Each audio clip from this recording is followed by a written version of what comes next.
All right, you guys made a jump. That was one of the bigger stories of '99. The Monday Night War in full swing. You're at the center of it. And then here's a few key points that were going on at the time.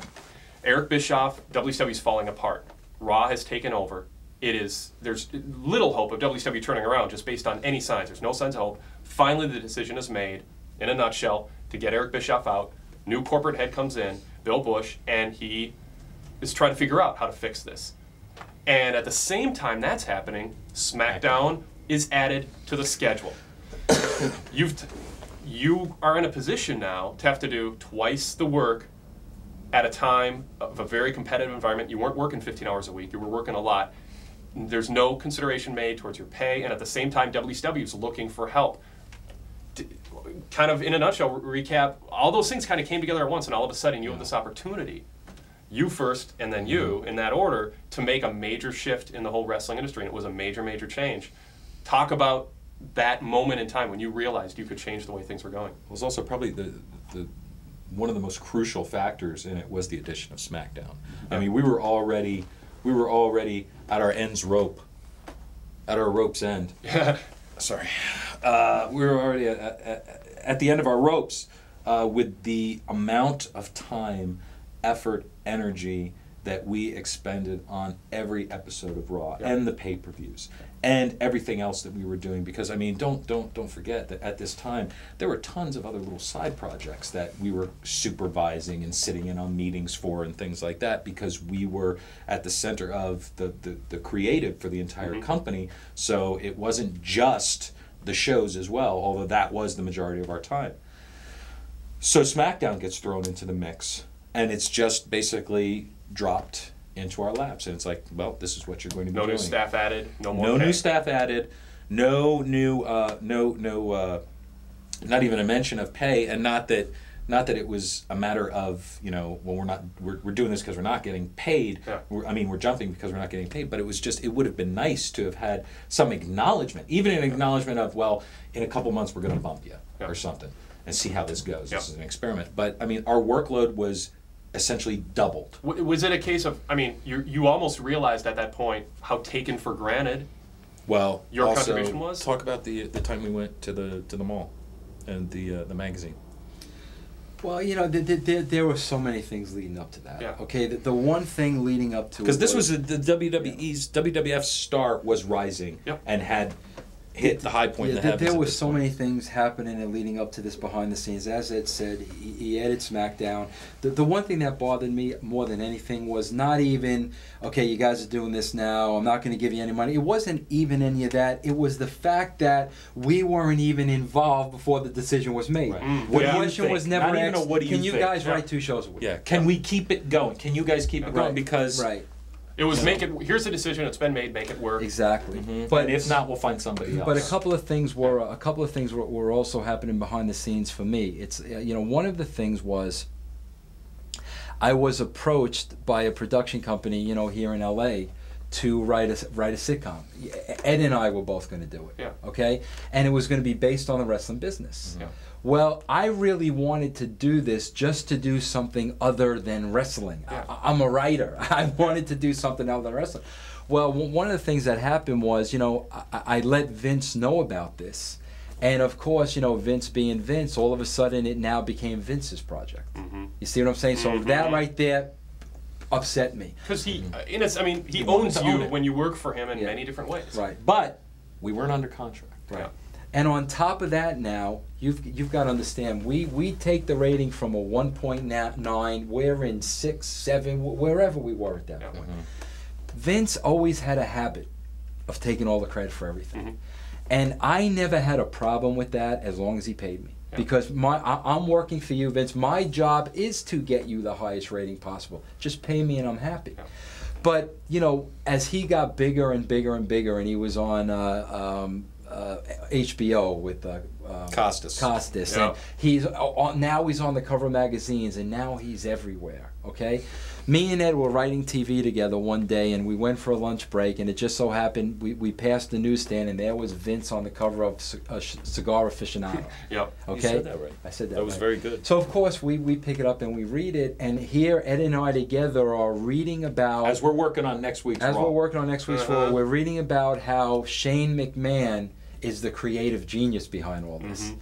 So now it was getting to the point of being ridiculous. Yeah. Now it was getting to the point of, you know what, bro? You know what we're doing. Give credit where credit is due. Yeah. I mean, Just a mention. Yeah, I mean, it really got to the point of being ridiculous, you know? So, I mean, that was kind of going on at the time. A lot of things lined up at once. I know for me, really, the icing on the cake was after we did SmackDown for a few weeks, I was 100% burnt out. Yeah. Okay, I scheduled a meeting with Vince, and you know how like you're hoping to get fired, but you don't have the to quit. Yeah. Okay, I went into Vince's office, and I so wanted to be fired because I was done. I was spent every which way you can imagine, and I threw a couple of things at him that I knew he wouldn't agree to. Yeah. Okay, for the first thing I said, Vince, I said, I'm going to be 40 years old in a year and a half. I said, I want to quit when I'm 40. I said, and by the way, in the next year and a half, I want $1 million. That was number one. Yeah. Which, I mean, and it wasn't about the money. It was like, I knew he would have thought that it was absurd, you know? And then number two, I said because you were making six figures, but not, I mean, it was between 1 and 200 probably was your... No, actually, at the time, I was making $350. Oh, you were? Okay. Yeah, so million wasn't that... No, Vince always took care of me. Okay. You know, and then you know, he argued with me about the money, and I just said to him, I said, Vince, I said, I know what you're making. I know what Austin's making. I know what my contributions have made. Whether you think it's a lot of money or not, that's what I want to make. Yeah. It was almost doubling of your pay. Right. And when this was going on, did you ask for more than just the raise? Yeah, well, the second thing that I asked for, and it was really the icing on the cake, was at the time I had 3 kids, and I was never at home. Yeah. Never at home. So I wanted to be able to move my family to a location where my wife would be closer to her family because I wasn't home. Yeah. So, you know, I brought this up to Vince, and I told Vince I wanted to be able to move out of Connecticut. And, you know, Vince looked me dead in the eye and said to me, he said, Vince, I don't see what the problem is now. You make enough money. Why don't you hire a nanny? Yeah. And, you know, that may sound corny to a lot of people, but the harsh reality was I loved my kids a heck of a lot more than I loved my job. Yeah. And when Vince said that with such a lack of regard. Such a lack of regard and a lack of feeling. When it was cold. When he said that to me, it became crystal clear what it was all about. You had seen how important wrestling had become to him. Yes. That you didn't want to become that, and he was asking you to become that. Yes, and at that point, with that response, I knew I was done. So how did the jump happen? I mean, how did you? Well, also going with that was about. This was in September, October of '99, and the previous June, I had pretty much reached the end of my rope. Okay. I was burnt to a crisp because again I came from Hollywood and I thought I was jumping out of the frying pan, but I was jumping into another frying pan. And wrestling's 52 weeks a year. I mean, it's there's no 52 weeks a year, no off season, no repeats, no reruns, no break, no time to stop and smell the roses, no time to recharge your creative batteries at all. And we kept it going, but I was at the point where I was miserable. I was not happy because beyond the fact that, and this is something that we didn't even get a chance to touch on, but our schedule on the road, you know, we would be doing the show all day, then we would get in the car with Vince and Shane and sometimes Stephanie, and the 2-3 hour ride to the next town so we can check into our hotel room by like 2 in the morning. Yeah. Vince would be talking about TV, the next day of TV, or next week's TV, and there was never a break. And you got calls at all hours, even on what we were on call 24/7, 365. And you took advantage of it. Yes, absolutely. So I got to the point where I was like, you know what, I'm not used to not having my own life at all, and working for somebody who really was not as much interested in that. Yeah. So, and from day one when I came in, I asked for a contract because that's the way I always did things. No, that's not the way we do things here. Okay, fine. I so much wanted to be a part of it that I was willing, just like anybody else in the business, I was willing to make allowances like that because I wanted to be a part of it. Yeah. I asked for another contract at another point. So then finally, I didn't have a contract, and nor did Vince at that time.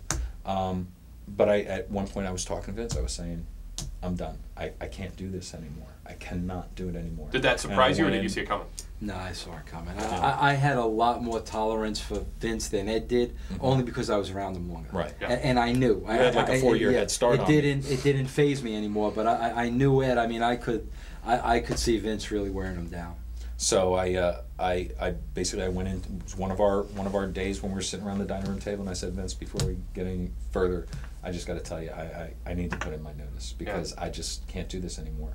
And Vince was great about it because he basically said, well, really don't want to lose you. Respect where you're coming from. Blah blah blah. Do me a favor and take the week off. Go home, relax, talk to your wife.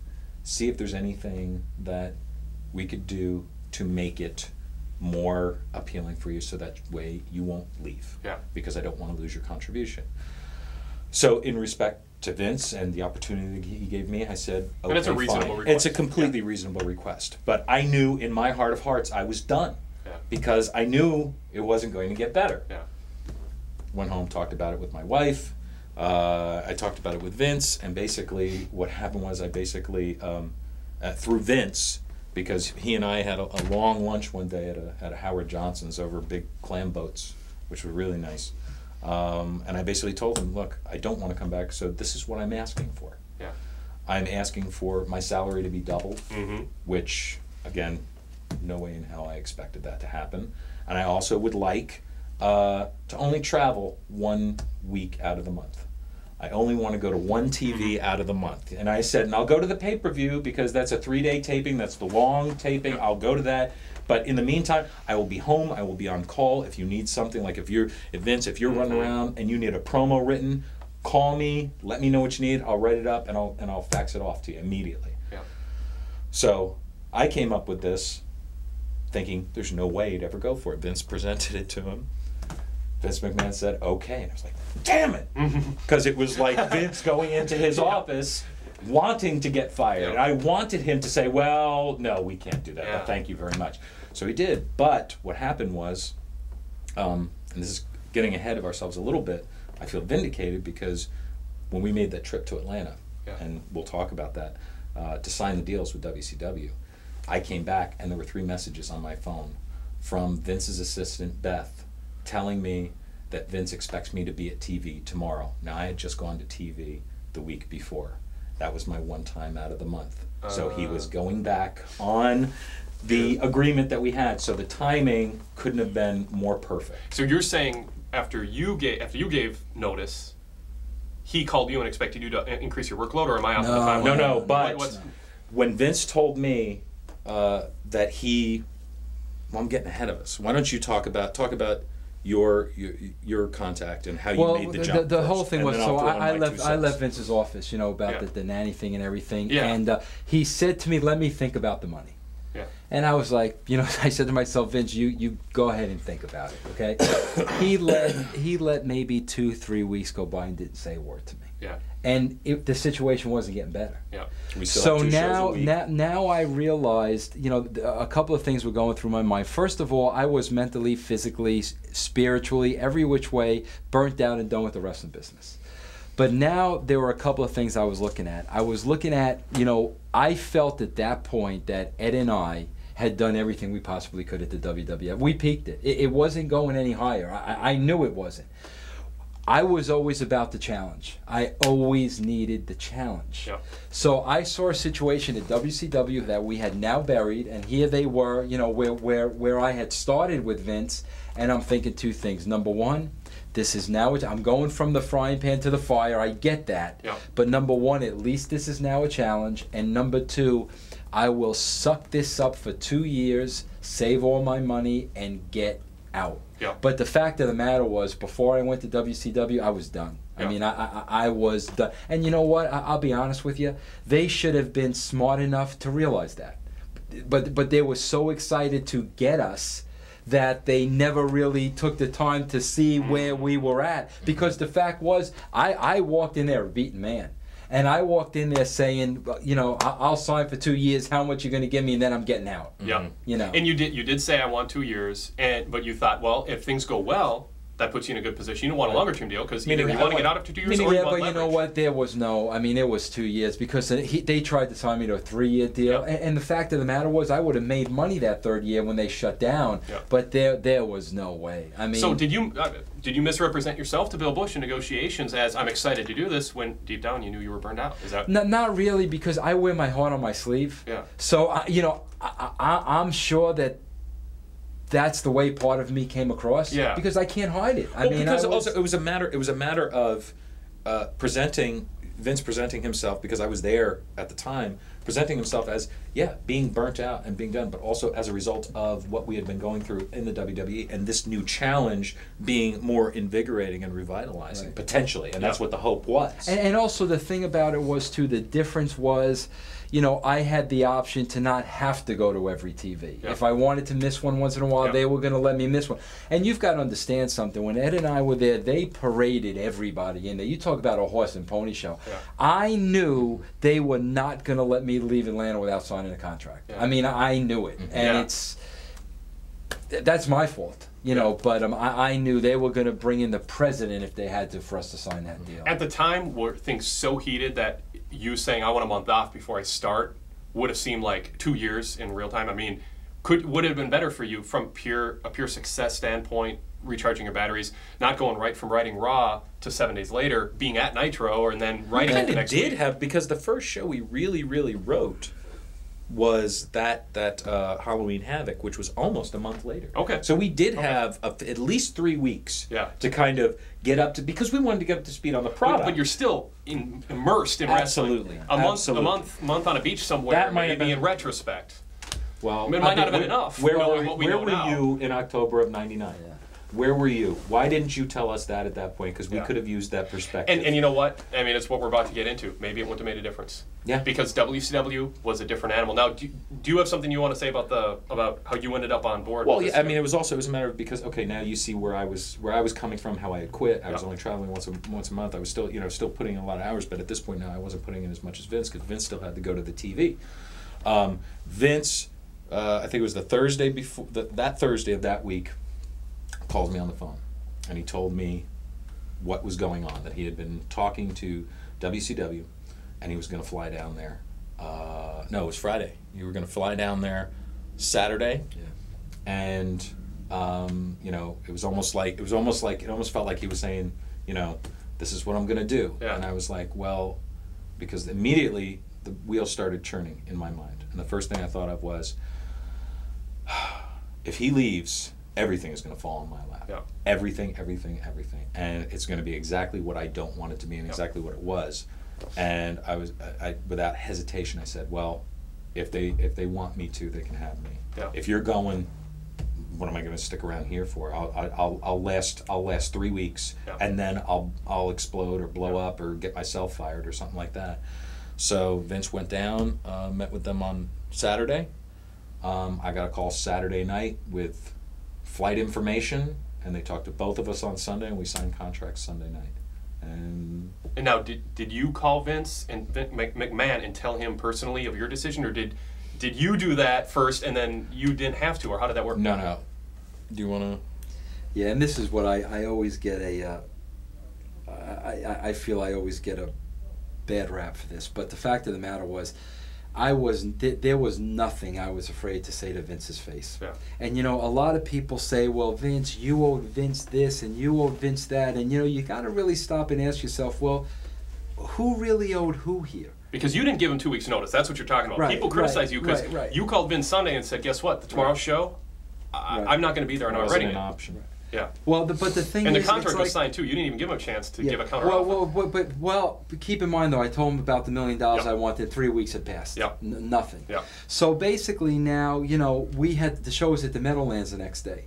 I flew from Atlanta. I had to switch planes in Philly. It was 10:30 at night in Philly on Sunday night. Yeah, we were. Vince is expecting me in the Meadowlands on Monday. Yeah. I don't have too many options here. And the thing is, if this was about money, you would not have signed the WCW deal. You would have said, okay, but I owe Vince a phone call. Right. And you would have asked for a counteroffer. It wasn't just about the money. WCW is interested. Are you going to pony up the million? If you pony up the million, yeah. In your defense, that's the thing. It wasn't about I'll money. be honest with you.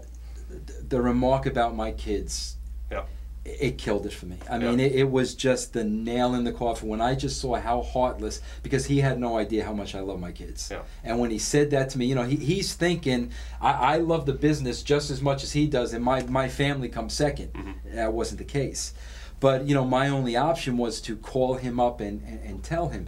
And this is the part, too, that is just so comical to me, because everybody talks about the success of the WWF when Russo and Ferrara left. Mm-hmm.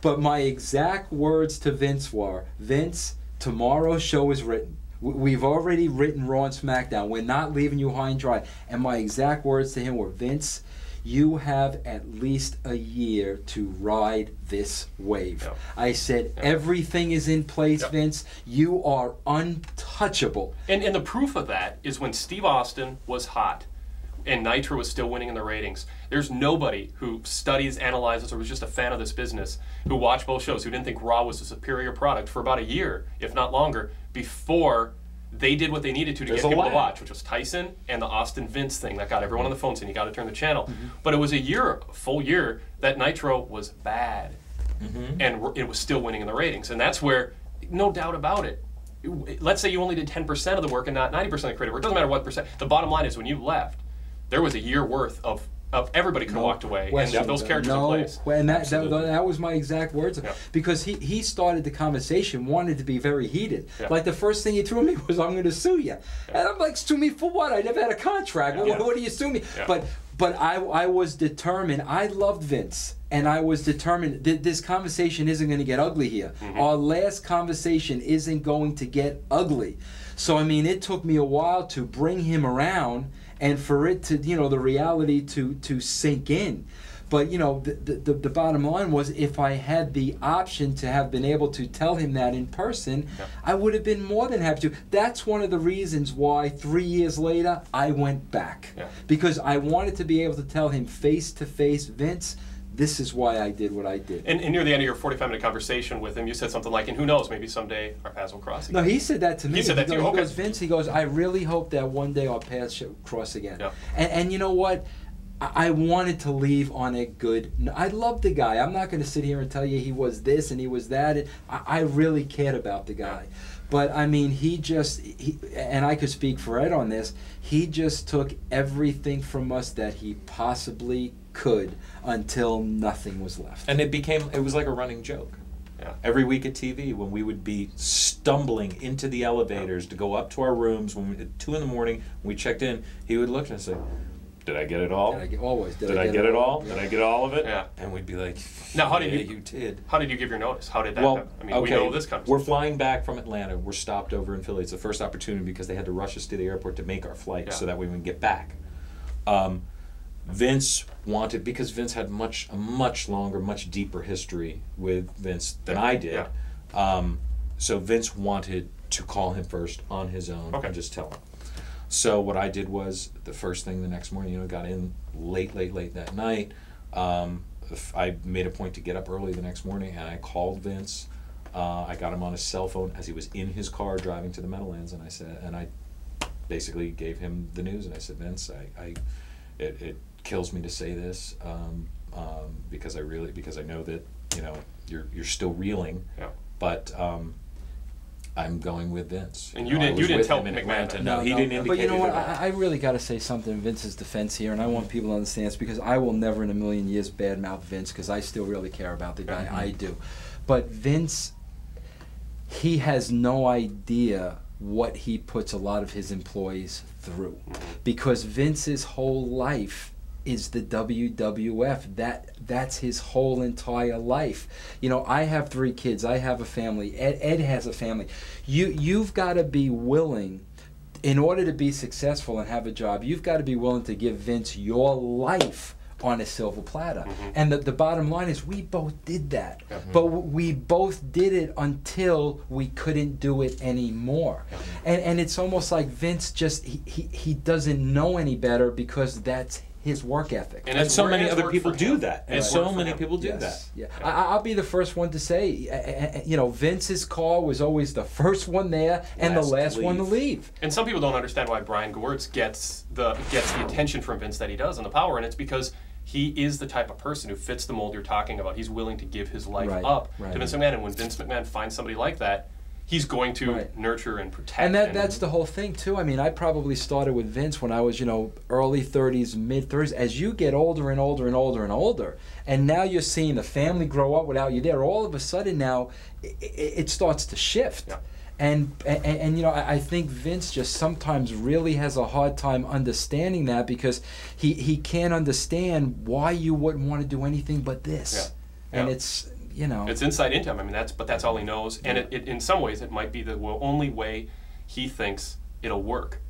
He might be so concerned that if he doesn't give it 100% all the time, it'll all be taken away. Right. There's no room for slack. There's no margin for because there's too many people who want what he has in his mind. Right. Exactly. Now you guys get to WCW, and I'm sure you have a preconceived notion. You've heard about it to an extent. You've got a preconceived notion. I know interviewing you, your first week on the job, you were very excited about the depth of talent. You said your mouth was watering. You were on the edge. You couldn't wait to work with Goldberg and Sting and Buff Bagwell in the same way that you had Austin and Rock and Mick Foley. You get there. I mean, this can be a very open-ended question, but what surprised you about how different life was in basically the same job? I mean, their nuances are different, but basically same job. You're working for Vince McMahon, now you're working for Bill Bush.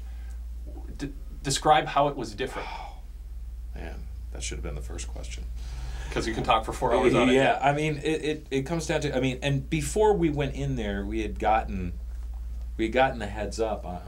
It's a different world down there. Because there isn't a Vince McMahon leading. There isn't. Yeah. There's no place where the buck stops. Yeah. I mean, what you have is with the WWF, you have got a company where the buck stops with Vince McMahon. Yeah. He says thumbs up, thumbs down on everything. Yeah. And if you have a problem, you go to Vince. If one of the boys doesn't want to do something, they appeal to Vince. Yeah. If somebody has an idea, they go to Vince. Here, we've got a oxymoronic, look it up. Big word. Corporate is that like a pimple, wrestling. Is that a pimple cream? It could be. It could be. Yeah. You've got a corporate wrestling company. Yeah. So because of the corporate nature, because of the ties to TBS, there was always somebody who you could go over somebody's head to appeal to, or somebody could go to somebody else. There was no one place where the buck stopped, and the boys knew this, and they used this to their advantage as frequently as it could. And that, to us, because we came from the culture of the WWF and that locker room and that culture with Vince at the helm and Vince at the head and being the buck stopper, that it just was, at the time, it was kind of inconceivable to us. And this is a company that flew in 140 wrestlers. I don't even know if that's exact figure, maybe it was 80.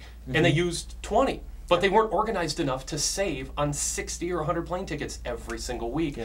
And it was just, well, the money's there, let's spend it, because we don't want to have to plan ahead or think. You mentioned earlier in the interview, you submitted production notes. Yeah. And they were like, what's that? I mean, it was that disorganized. Yeah.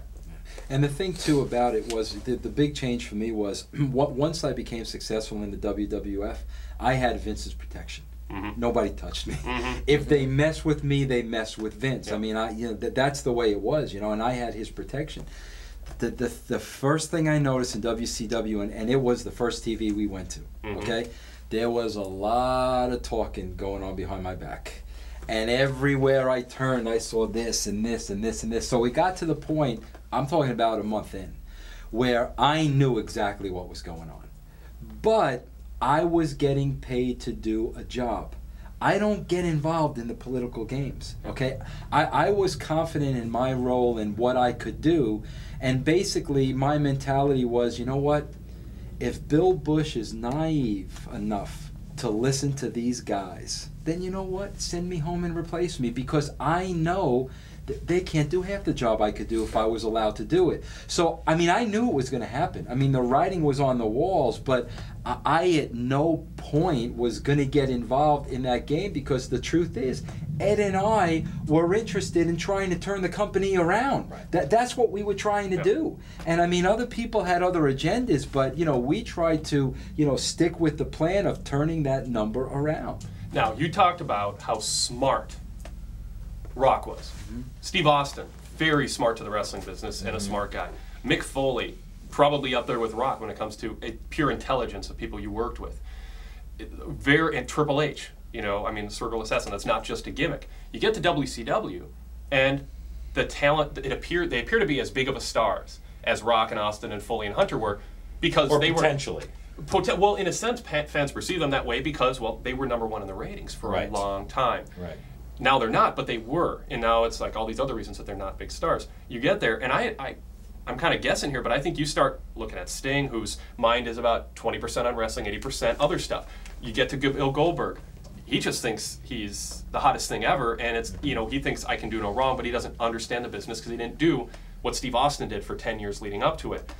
You know, I mean, Buff Bagwell, my gosh, you know, you look at him, you think he's got potential, then you talk to him, and you're like, oh my gosh. We thought Buff had potential through the roof, because we were pitching at one point to bring him in to WWF, and we were in WWF. And when you started touting Buff in the interview with me on WCW Live, and people were like, oh, Russo must have been working really hard in the WWF to think Buff has that kind of potential, because people who are following behind the scenes in WCW knew Bagwell was not. But you know what? It was 3 years earlier. You also do not want to go into this thing with preconceived notions. Right. And we didn't. Yes. When we walked in, everybody was on the same playing field, just like we did at WWF. The difference was there are a lot of people that were a lot more vicious.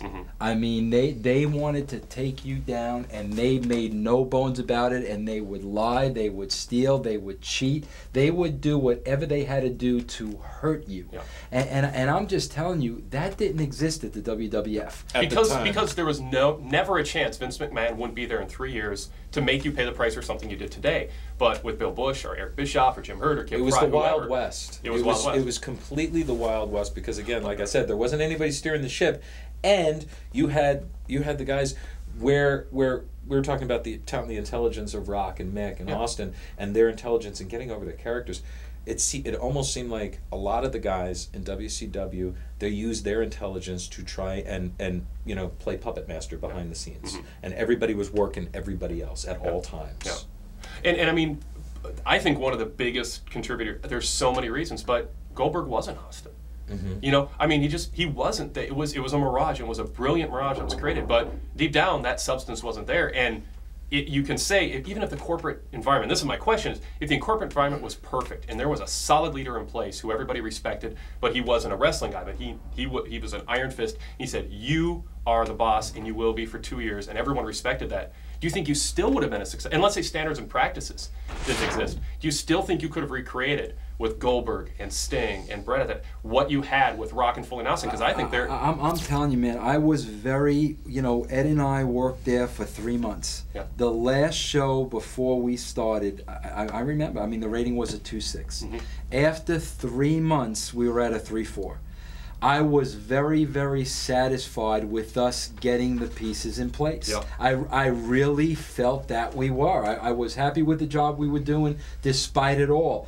Guys that never got airplay before were on TV. I mean, we were doing cool things with Ernest Miller and Billy Kidman and Norman Smiley, and I mean, the list goes on and on and on and on. If we had been given the 2 years... a year. Yeah. Let alone 3 months before the meddling started. Right.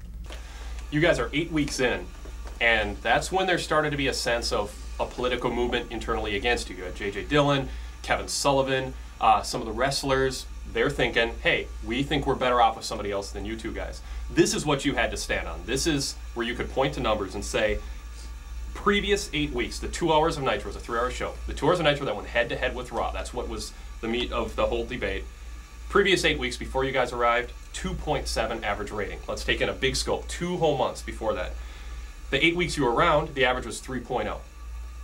Previous 8 weeks, next 8 weeks, you increased 0.3 of a rating point the head-to-head 2 hours. On the average. On average, and there were peaks and valleys in there. It wasn't just a trend up. It wasn't just a trend down. There was curiosity at first. The first couple weeks were a little above that. Then Raw, in the meantime, this is where the evidence was clear. You took viewers away from Raw with what you were doing. Raw, the previous 8 weeks before you arrived, was 6.2. The 8 weeks after you two took over, 5.8. So basically, a 3 or 4 tenths of a point difference switched from Raw to Nitro. There's no debating that topic during those 2 hours, a 0.3 to 0.4 over a 2-month period. Yet, during that time, your critics knew that there was an advantage. And you had said up front, I don't even expect to see a ratings change for months. Yeah. And yet there was a ratings change. This is a criticism of you. Absolutely, positively, the number one criticism of you guys was you're too worried about making a difference in the ratings and you're not promoting the pay-per-view. You're giving away too much on TV, too quickly. The pace isn't there, and you're giving all these matches away and all this stuff, and so much is going on. There isn't that feeling of Starrcade's coming up and it's going to be the biggest match ever. And I know that was the argument the critics used against you. How do you react to that? Did you feel a pressure to deliver right away with the ratings, or did you not even feel you were taking that approach? Let me start, and then because I know you've got a lot to say on this too. One of the things was just from my perspective, but I think I can speak for Vince on this, was it wasn't so much about, we were giving away too many free matches on free TV, that we should be holding back for the pay-per-view, and that we should be, building towards Starrcade. We were building towards Starrcade. What we were doing was we were trying to reinvent the company at the time. Yeah. We were trying to establish that this wasn't your daddy's WCW. This wasn't your grandfather's WCW. This wasn't the WCW that you were watching last week. Yeah. This is a new day, a new beginning, and it took time to do that. And one of the things we had to do in the beginning, if you're going to clear up the table and start from scratch, which is what we were doing theoretically, we wanted to start off. That's why we did that huge tournament. What was it? 32 men, 32 wrestler tournament, or 16? I think it was 32.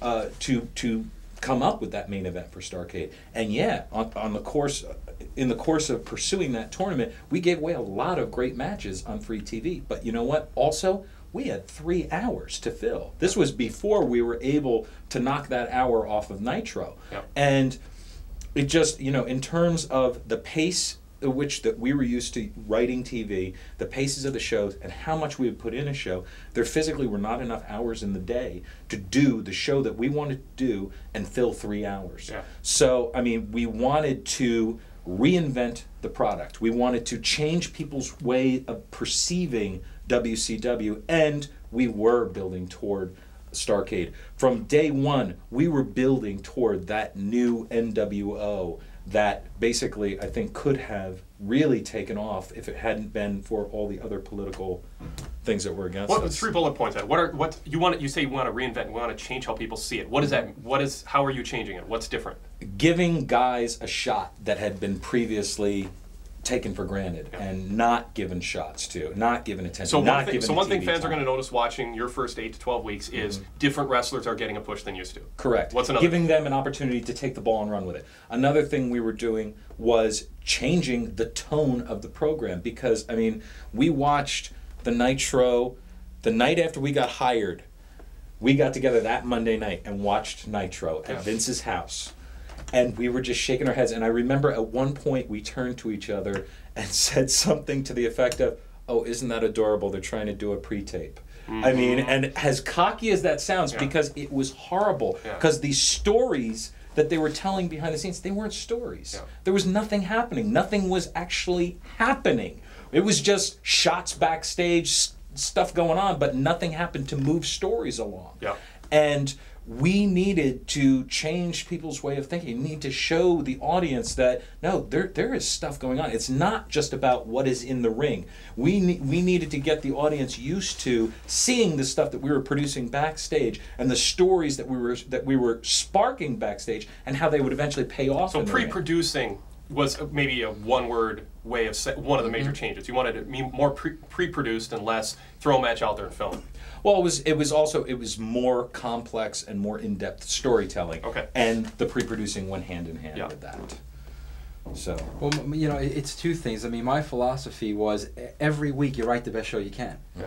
Every week. But some people say, no, you should be thinking 3-4 months ahead. But you know what? The way we wrote Nitro was no different than the way we were writing Raw. Okay. We knew what we were heading toward. We changed nothing in the formula. And number two, it's something that you said, Wade. It's when things started changing at the WWF, the ratings took a while to change. Yeah. But the difference was Vince accepted that. Vince knew that. Vince knew these ratings weren't going to change overnight. WCW wanted the ratings to change tomorrow. They put that pressure on us from day one. And I used to say to them, guys, it doesn't work that way. And I even used to show them graphs from the WWF. This is how long it took to get to a 3. This is what we did to get to a 4. But they literally wanted to go from a 2 to a 4 in a month. Yeah. And realistically, that's impossible for and plus all the any roadblocks show. that they were throwing in our way. Right. I mean, if you want to look at it as we were the world jumping jack champions. Yeah. And they signed us because they wanted us to do jumping jacks on their TV. And then they put handcuffs and manacles on us and said, "Why aren't you doing good jumping jacks?" Well, what's a money angle? Not a 30-second comedy side bit or something that would have been fun, and you disagree that it didn't make the air. But what's something that was money that they said no to that really hampered your style? Because I mean, I understand frustration if you wanted to do something kind of risque, but was that really enough to just slow down the big picture, which is we need to get these two guys over and make people pay to see them fight? Well, bro, you got to understand at the time, what you got to ask yourself, was there any real big money angles? Because the reality was they were so deep in a hole that it was like nobody was over anymore. Right. I mean, literally, No, you're right. and that's why one of the things Ed and I had to do was get some of these guys over again. Or get them back over. You talked earlier about Bret Hart. I mean, look what they did to this guy. Yeah. I mean, the NWO, Hall and Nash, they ran that thing into the ground. Yeah. So the reality of it is when we took over, there really was no money to be made. What we were trying to do, our big thing was that NWO angle and the different faces, and Bret being a big part of that. Yeah. And then what happened to us that really hurt was when Bret got hurt. This is something we planned for 3 months. Yeah. All of a sudden, Bret's hurt, and it's almost like you're right back where you started, But, And 2 days before the pay-per-view, we find this out. Right. We found it out on a Thursday. Right. Now,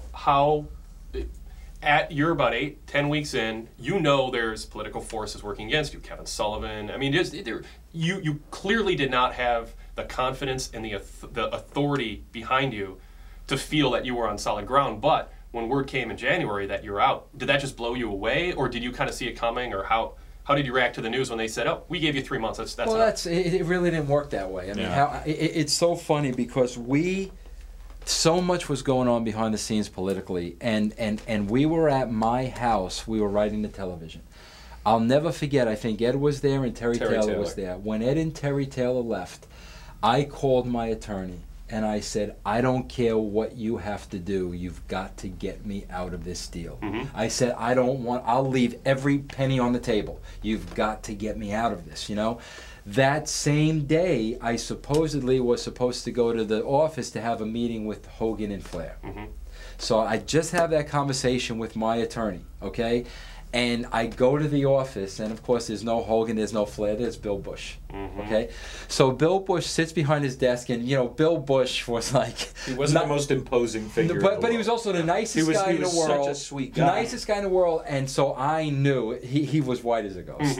So I knew he's dropping some kind of a bomb here. Yeah. So, he sits down and he says to me, I mean, almost shaken, very scared. Yeah. Vince, we've decided to take a change in direction here, and, we want you to be part of a committee. Now, you've got to understand, I just got off the phone with my lawyer saying, you got to get me out of this. Yeah. So the first thing I'm thinking of is, these guys are breaching my contract. Yeah. I mean, I couldn't have been any more luckier. So I kind of looked Bill in the eye and I said, Bill, with all due respect, I said, I didn't get hired to be part of a committee. Yeah. I said, I'm not interested in that. I said, you do what you got to do. I understand. I'm not interested in being part of a committee. I said, so I'm going to go home now, and you call me and tell me what you're going to do about my contract. Yeah. I mean, and that was it. Because, and the committee was happy to have you gone because they wanted to Oh, absolutely, and they did. I mean, for the next, I guess the next 3 months. Yeah. And it was in the next 3 months were very rough. And in their defense, they had almost nobody to work with. I mean, Nash was gone, Goldberg was gone, Bret Hart was gone. They had to go with the Wall, Sid, and Jeff Jarrett. And the guy and that dog character. The dog, yeah. What was his name? Al Green. Yeah. Yeah, The I mean, dog. they had nothing to work with, but at the same time, there weren't signs that they were doing much with what they had either. It was just Right. WCW was in shambles. They were Right. worried about the money loss at that point because for so long, Right. Eric Bischoff didn't have to worry about the bottom line. But And all of a also- sudden, tens of millions of dollars of losses are coming up, and improving the ratings 3/10 didn't matter anymore to the higher ups. Right. What mattered was, are we making money on pay-per-view? But how do you make money on pay-per-view when the product was in shambles and no wrestlers were over? Plus, It was also, a no-win as situation. far as that money issue goes, we want to talk about the lag. Yeah. What a lot of what it was is all of these deals that had been brokered when WCW was at its peak Yeah. they were still in Yep. effect. Yep. It got to the point where on Nitro. We had the WCW racing segment, and we had this segment, and then that segment, and we had all these promotional considerations to take care of. What about all the guys we couldn't use at the beginning because they were doing Ready to Rumble? Yeah, Remember that? I mean, when we first started, there were about 10 to 15 guys we couldn't use. Yeah. You know? because they were all off doing this, and all of these deals that had been brokered, a year, 2 years prior, that were now coming back to haunt us, and they were affecting the product. They were affecting what we could do because we didn't have the time anymore.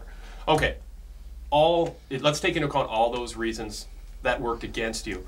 Are you proud of what you did during that first 8 to 12 weeks, or do you kind of look at that, like you had said a few minutes ago, we were burned out going in there and we really needed time off. Did that affect your ability to make the best of a bad situation? I love those first 3 Yeah. months. I don't care what anybody Yeah, says. okay, that's what I wanted to As know. a wrestling fan, Yeah. I would go back right now and watch those first 3 months. Yeah. I mean, and Screaming Norman Smiley. Norman Smiley and Ernest Miller, and I mean, David No. Flair. Yeah.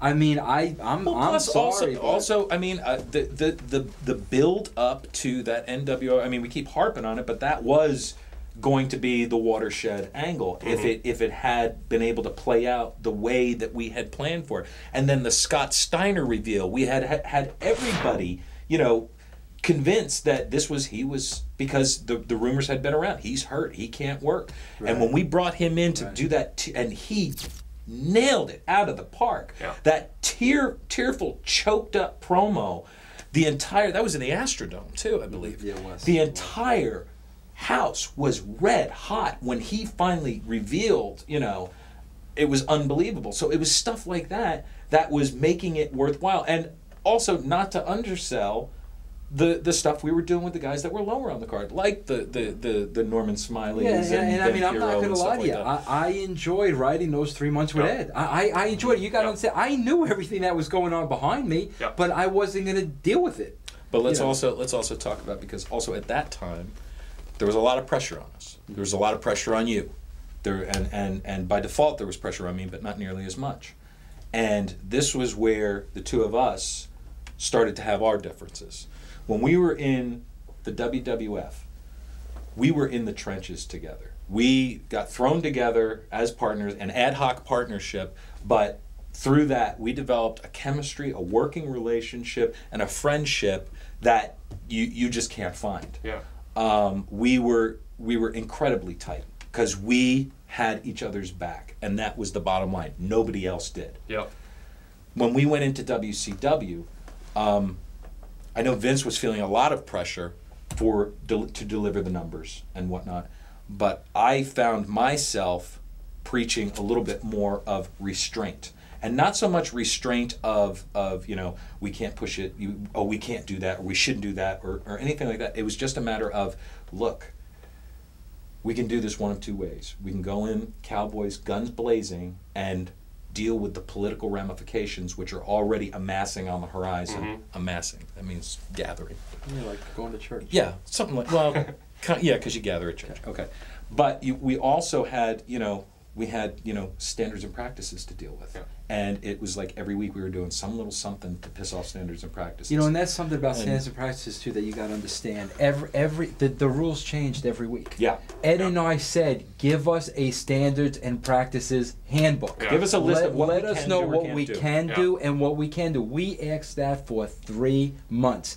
The problem was every week the rules changed. So And it was a distraction. It Right, didn't necessarily derail it was a speed bump. What the distraction was we're writing television now not knowing what we could do and what we couldn't do this week because they would never give us the guide. They would never show us, okay, here it is. Yeah. So Yeah. I mean, it was very difficult to work around those parameters, you know. So, and I, having come from Los Angeles and being in the TV industry and sitcoms, I saw this going on, and I was trying to preach to Vince that, you know, we just need to relax a little bit, just a little bit. Take our time. Let's do just a little bit at a time. Yeah, we're not going to change the world overnight, but we never said we were going to. Rome wasn't built in a day, and we knew coming in here it wasn't going to happen. Yeah. But it seemed to me, and I can only speak from my perspective on this, that Vince was feeling a lot more of the pressure, and as a result of that, he was making decisions more along the lines of, no, we got to do this now. We got to do this now, and that was where we started to not see eye to eye. Yeah. And that was where we had our differences. And it that's affected where the we friendship. started. And it definitely affected the friendship, but not greatly until that 3-month mark was up. Yeah. And that 3-month mark came up, and they tried to foist the committee on Vince. So Vince was out at that point, and I had a choice to make. And my choice was, I had just moved my wife and my dogs down to Atlanta. I didn't feel like going back to Los Angeles was something that I would want to do, and go back into regular TV writing at all. So I had made a choice, and I was going to stick with it. And did that hurt that he didn't? Oh yeah, Yeah. absolutely. Because at that point, I'm not looking at Ed's point of view. Yeah. Mm-hmm. I'm looking at, you schmuck. I brought you in here with me. Yeah. I wasn't going to leave you with Vince, in the Wolves by yourself. I brought you in with me. They spit in my face. So of course, I didn't look Right. at, okay, he's got his wife, but of course, and it was a real bad time for Yeah. me. So it's of course I'm not going to look at things logically. Right. And at that point, were you guys not even talking, or how bad? Did you keep in touch when you were gone with him, or were you guys weenie time We away? talked like once or twice, and we talked about this since. Yeah. Because it was a matter of, I stayed in there, and for those 3 months afterwards, I was on the committee, and I was the guy who wrote the shows. Yeah. I came up with everything that was being done, except for the fact that the way that the rest of the committee worked was they sat around, and this was Kevin Sullivan, Bob Mould was back at the time, who I love Bob. He and I became very close friends. Kevin Nash was on the committee. JJ sat in every now and then. But basically, they would come up with, okay, what are the matches going to be this week? Yeah. What are the matches going to be? And then they would give me a list of matches, Mm-hmm. and Yeah, I makes would sense. go That off, makes sense. and I would fill in the cracks with the putty and Yeah. try and come up with something interesting that wasn't just matches. That goes right back to the bubble. In Yeah. their world, That's the perfectly matches come acceptable. first, Yeah. and then the stories follow. Build In up. our world, the stories dictate the matches. Mm-hmm. That's the flow. Now, then change comes, and it's you and Eric Bischoff, the dream team who you went to work with Bischoff if he were still in charge when you got hired in the first place, but now you're put together with him. Where explain that and how your feelings on that. Oh, of course I didn't want to do it. Yeah. I'm not going to badmouth Eric. I would never badmouth Eric, but at that point, I trusted nobody. Yeah. Okay, and Eric did not trust me. Yeah. And they should have been smart enough to realize right off the bat we got two guys that don't trust each other. Yeah. Right off the Yeah. bat. With different And- ideas. With different ideas, and Eric wanted to be Different back in the attitudes. saddle again, which I completely understood. Yeah. And it was such a bad mix. But the reality of it is neither one of us had a choice in the matter. Yeah. We got called to go back in and do this thing together. To get your checks, you did what they said. So Now- you needed me. Yeah. Now, during this second run, a lot of stuff was done that was criticized. David Arquette being champion as one, and you've defended that a lot. Said mainstream publicity was more important than the integrity of the belt. That may not be a fair way to put your defense, but that's to sum it up in an eggshell.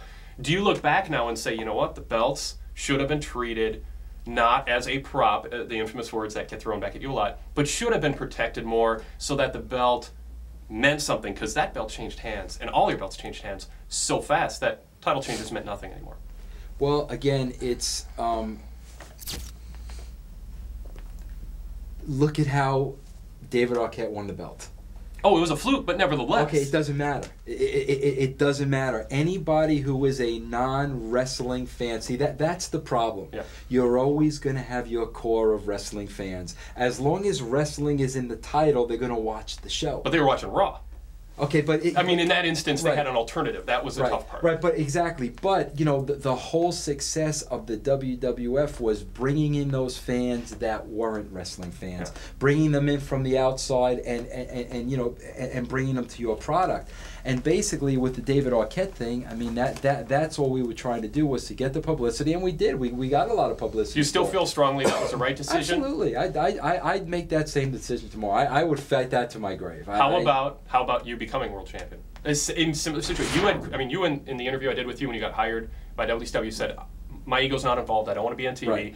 What went through your mind when you said fans want to see Vince Russo as a world champion? That'd be a good thing to do. But that's the thing again. It wasn't like that. Yeah. I mean, you got to look at the circumstances. Yeah. First of all, again, it goes right back to with Vince McMahon and throwing out the wrestling rule book, and it goes back to the reality. And anything can happen on any given night. You've got to tune in. But why you? Well, but because it was the circumstances of the match. If you remember, I was in a cage match with Booker T. Yeah. I mean, that was the whole deal. Yeah.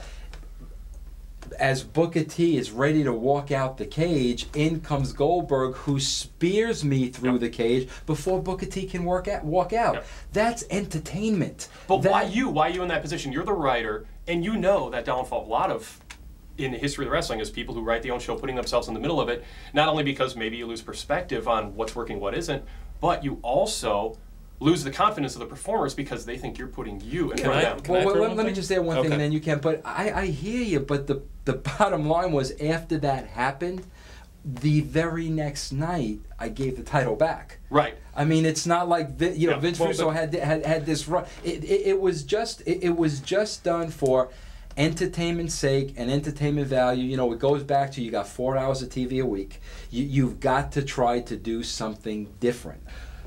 One thing I'll say to back up what Vince was saying, but a different tack on it, was the fact that at the time in the storyline, he was the, you know, essentially the one of the top heels, presences. Yes.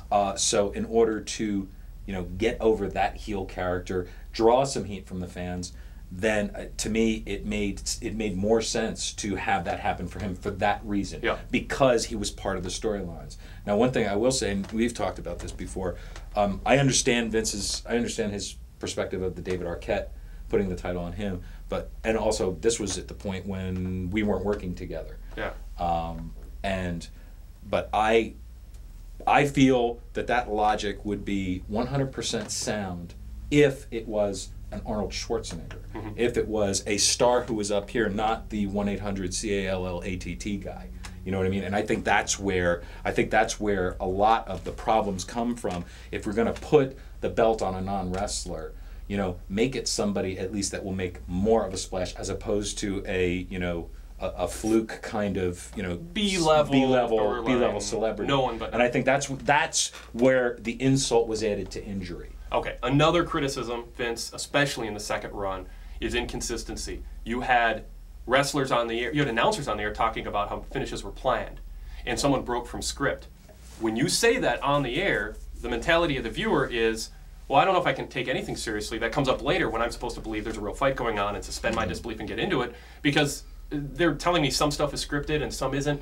The fans you were appealing to, who would know and be able to make sense of that, were the ones who knew better and knew nobody was breaking from script. Even the stuff that was scripted to sound like it wasn't in script actually was part of the script. You couldn't recreate that Bret Hart feeling of spontaneity anymore, because the fans who you were appealing to, critics point to this era and say, knew everything was scripted. So just put on a show and entertain us. Don't try to trick us, or don't change beats. Does that make sense in retrospect, that people were seeing it that way and that's something you're criticized for?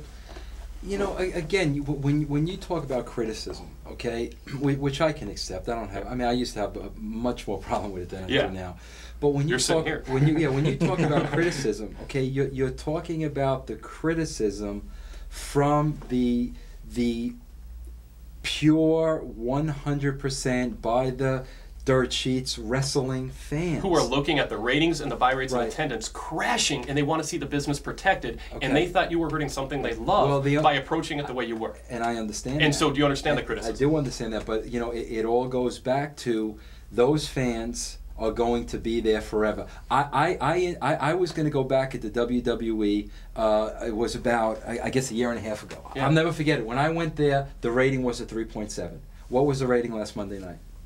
3.8? Yeah, roughly. Okay, so a year Yeah. and a half, that's not changed. Yep. That is your core audience that is going to watch wrestling as long as wrestling was in the title. And decent. Yeah. I mean, WWE's done a decent enough job. Right. Well, you know, again, it all goes back to the same formula that worked at the WWF to bring that whole other crowd that laugh. I have a 14-year-old son that thinks wrestling is a joke.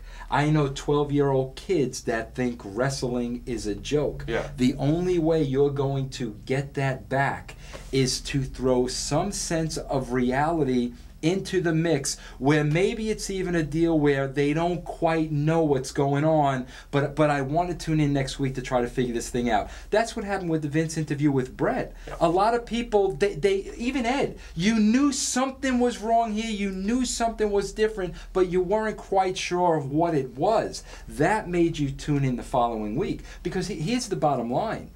Unless new things are tried, or unless things like this are experimented with, your rating's going to be a 3.5 for the next 20 years. So you're thinking to yourself, we got nothing to lose, and I'm just going to try things. But was it also a point where it was almost a burnout stage where things were just coming so fast? Or are you proud of that work? No, I mean, I got to be honest with you, and I'm being totally honest with you. You know, Ed and I did it for the first 3 months. Yeah. You talked about the difference in the ratings. Yeah. Well, by the time I came back 3 months later, it was right back to where Ed and I had started. The goods were damaged again. I knew, I'm telling you, as sure as I'm sitting here, I knew at that point there was no way we were going to be able to overcome that again. Yeah. Because here were Ed and I, 3 months we were on the road. 3 months they tore that road down. There was no way we were going to be able to build it again and bring those fans back again. And I knew so you're that. searching for the next concept. Absolutely. That made shock Absolutely. change. Something, because I knew we wouldn't be able to get those fans back again because we just screwed with them so many times. Yeah. Through all of this, you guys entered, got to know each other, got to be very good friends. Like, the term marriage was used. I mean, it was a marriage of work. And you guys were partners, and your strength was your weakness was his strength. You built on it. But then there were hard feelings when push came to shove after that first hard decision came in WCW. What's happened since then? Because from being around you guys, it looks like the good times are more important than the bad right now, and you guys have found a way to come back together and not let the wrestling business destroy a friendship that it actually helped create. Yeah. Well, I mean,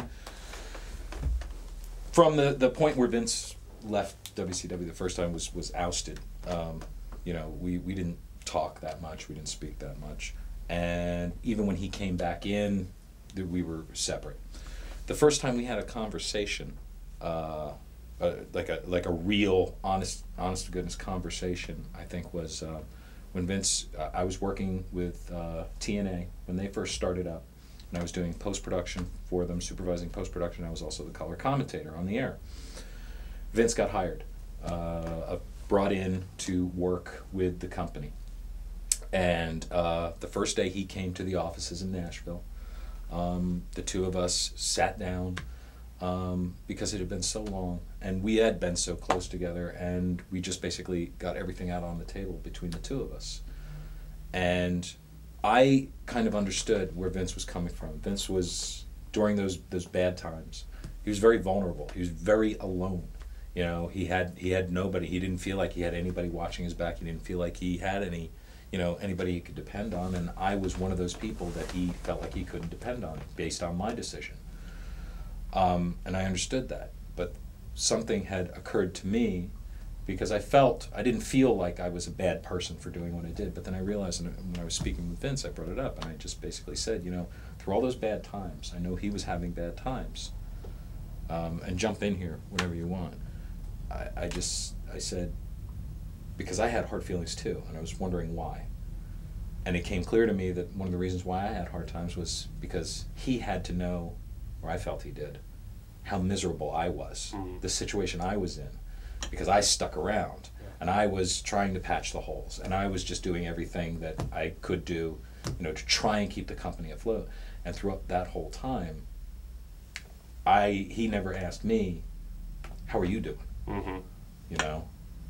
Yeah. And then You both were in a situation, We a were- pressure and cooker, we were where you were so- thinking about yourselves, We were and so- you weren't able to empathize with each other. Well, you know, it's also, you know, again, you've got to keep in mind, you know, I moved my entire family, and I have 3 kids, to Atlanta. Yeah. You know, 2 kids, you know, especially one who was a teenager. It was a very, very difficult move.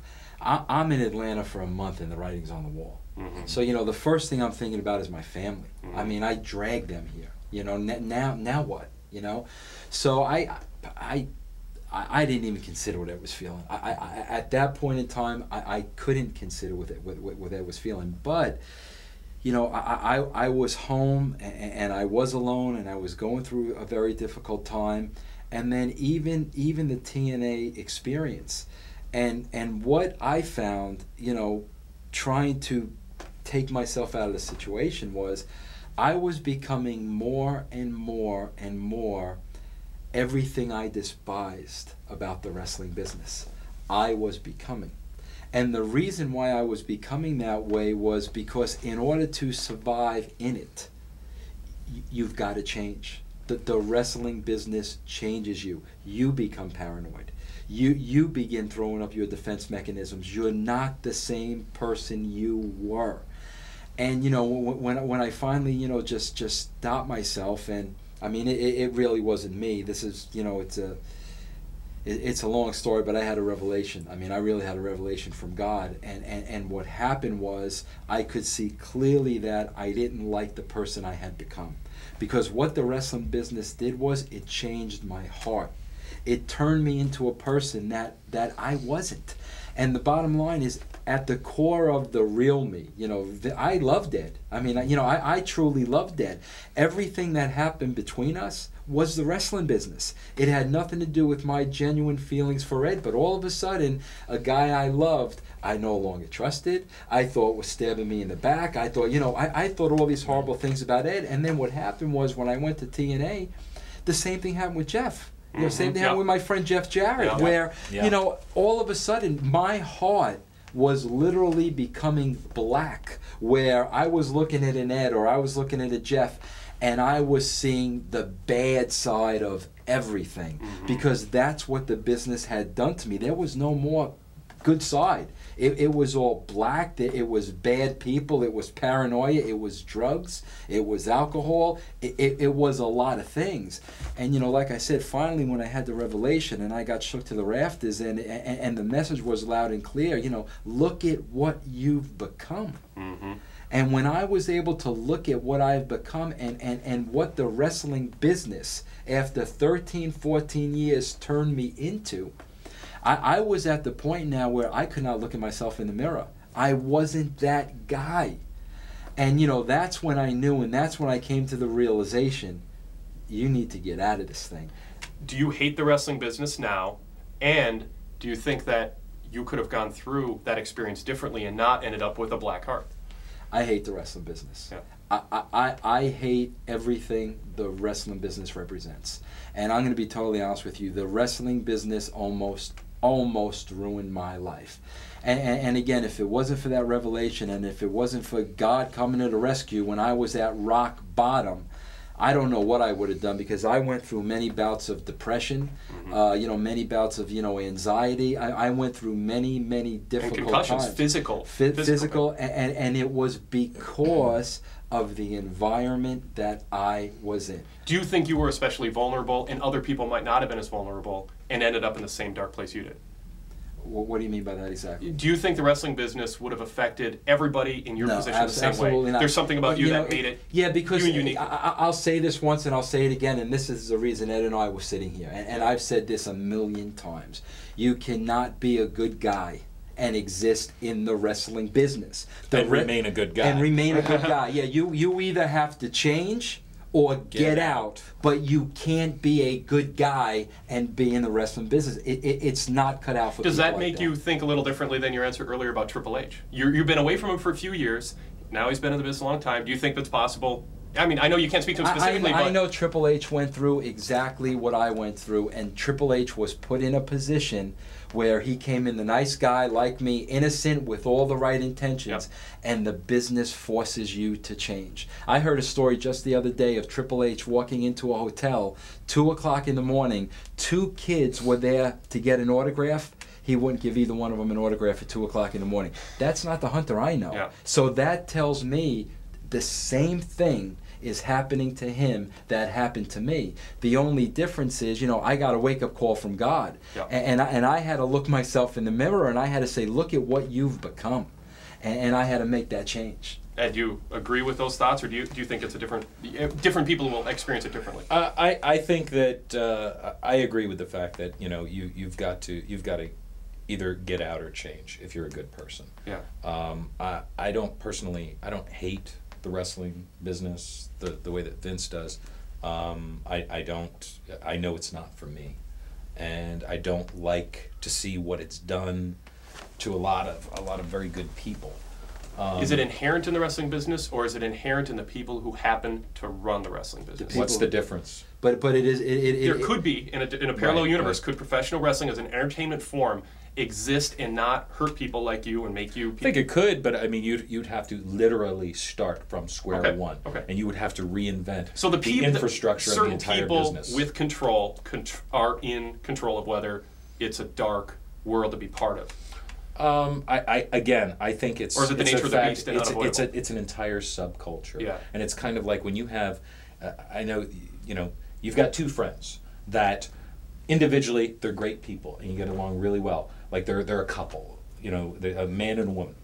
Individually they're great people, really good people. You bring them together, and for some reason there's some sort of chemical reaction that causes them to bring out the worst in each other. Yeah.